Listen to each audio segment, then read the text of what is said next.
18-year-old Anika and the Anika sitting in front of me. How has love changed for you, or the definition of love, or the idea of love? कैसे change हुआ है? हाँ, 18-year-old Anika एक बहुत ज़्यादा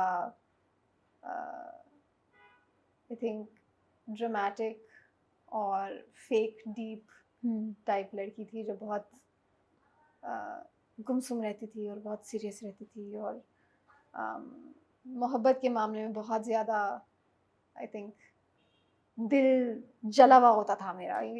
मेरे crushes बहुत हो जाते थे और फिर मैं रिजेक्ट हो जाती थी और ये और वो और हमेशा वही पसंद आता था जो मुझे वापस नहीं लाइक करता और ये होता कि नहीं मेरा कुछ भी नहीं हो सकता बस।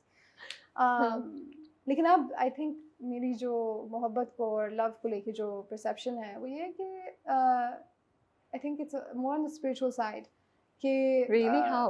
in the sense It's very interesting. How I is think it? being in love Mhm. is it's divine. It's the highest state that you can be if you think about it. When you're in love, you are alive. You feel all of your senses differently. Yeah. And I think that's a gift. It doesn't matter कि उसका receiving end पे कौन है. You being in love, the state of love itself is it's just about you and your experience of life. कि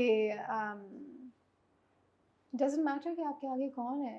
And then at that point, when it doesn't matter कि आपके आगे कौन है, आपके आगे आपका रब है. That's it. And that's all around you. And you're in that state of love.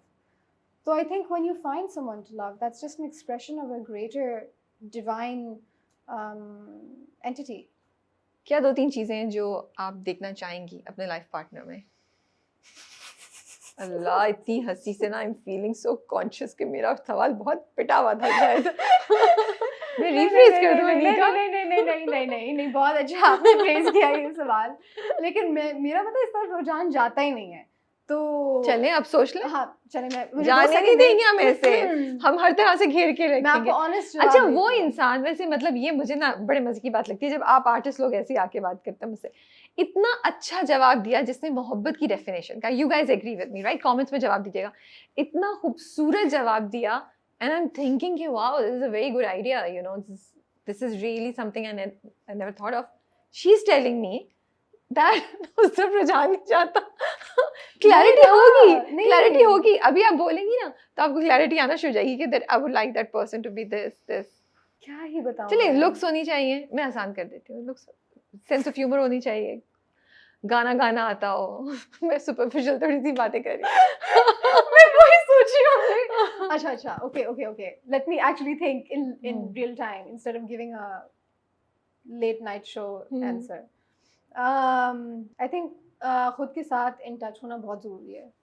I think self awareness बहुत ज़रूरी है, लेकिन सेल्फ अवेयरनेस के साथ एक सेल्फ कंपैशन और दूसरों के लिए कंपैशन बहुत ज़रूरी है कि आप सारी चीज़ों को जानें और समझें, लोगों की नेचर को समझें, लेकिन उसके बावजूद आप उनके साथ काइंड हों। I think kindness is a big thing. Self awareness, kindness. I love curly hair. कर लेते थोड़ा सा सुपरफिशियल भी चलता है, why not? कर्ली हेयर वैसे ट्रिकी है। I know. ट्रिकी है। मुझे कोई आसान चीज कभी पसंद ही नहीं आई है। आपको अंदाजा हो गया होगा। Okay, so tall, dark, handsome, curly hair, yeah. Looks don't matter that much. I mean, my type. I mean, I really like curly hair. Okay, that's all. That's really it. ए चलिए एक बात तो पहुंची। Nice smile, kind eyes, बस। और ये मैंने कभी सोचा ही नहीं, कभी ख्याल नहीं गया बस काइंड आइज नाइस स्माइल इतना स्पेसिफिक। ओके इतना स्पेसिफिक नहीं है, ज्यादातर आप सोचें तो लोगों के it's very nice. I am just joking with you Anika, relax. मैं मजाक कर रही हूं आपके साथ। I am liking the way you have described it, it's nice. अच्छा होना चाहिए, ख्याल क्यों नहीं होना चाहिए यार। बाकी अल्लाह ने जो आपकी किस्मत में बेहतर लिखा है। अच्छा ये बताएं क्या 2-3 चीजें नॉन नेगोशिएबल हैं in a marriage for you? In a marriage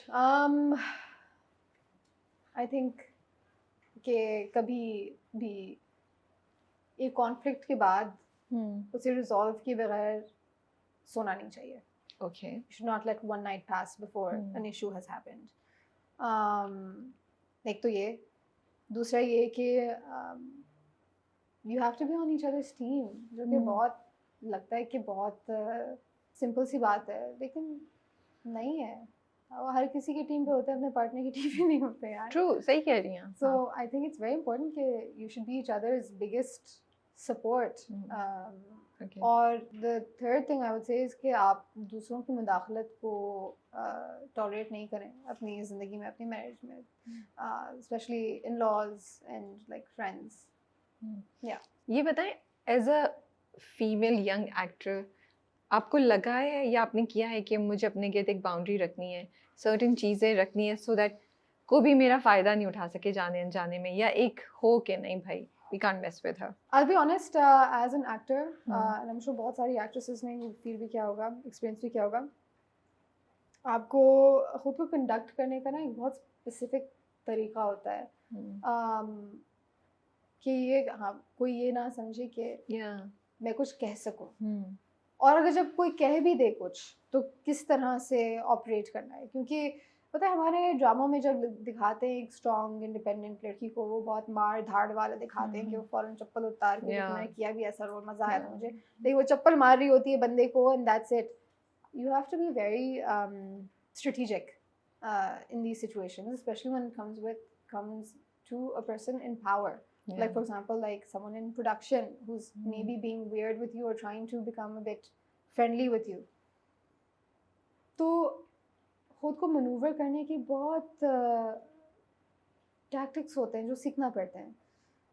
And when you learn them, then it's fine. And then the way that you speak, हाँ friendly हो लेकिन आप firm हो. आप किसी को ये opportunity ना दें कि वो आपके साथ ज़्यादा friendly हो. So this is something, because harassment to some degree, everyone has faced, every woman, even some men have faced in our industry. तो for sure आपको अपना demeanor रखना होता है. एक मेरे पास ये advantage है कि जब ज़रूरत पड़ती है मैं अंदर की English मैम निकाल लेती हूँ, मैं अपने वापस आ जाती हूँ English accent में कि who are you? What do you mean? I don't understand. यहाँ तो दाल निकलने वाली, चलो. यहाँ दाल नहीं निकलने वाली. तो it's just like changing your tones with people, और ये करना आना चाहिए. I think at every level, doesn't matter हमारी industry की और industry, you need to know how to navigate certain situations. आपने experience किए थे कुछ inappropriate advances या harassment? शुरू में किया था, not in a direct or like in person way. Usually these things are on text. Thankfully with me it's never happened in person.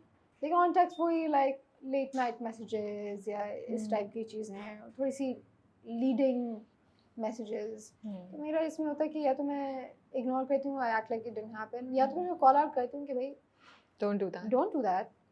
This is not the dynamic that we have. And when you set that boundary and you come confidently, किसी की हिम्मत नहीं होती फिर. Obviously not to blame the woman does not deserve the blame, but we do live in a man's world unfortunately.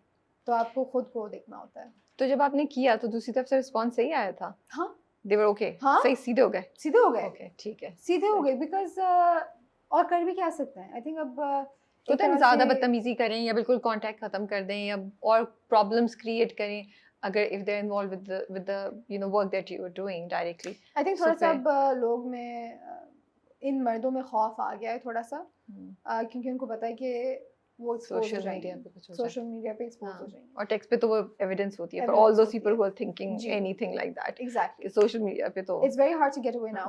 There's a lot of support for women. इस चीज़ को मुझे लगता है ये लोग वेपनाइज भी करते हैं कि वो अब तो हम फ्रेंडली हो के बात भी नहीं कर सकते लड़की से. नहीं, लड़कियों को पता चल जाता है आपकी क्या इंटेंशन है, तो आप ना करें कि कोई भी गलत नहीं वो करेगा, आपको ब्लेम नहीं करेगा. आप सीधे रहें, लोग आपके साथ सीधे रहेंगे. True.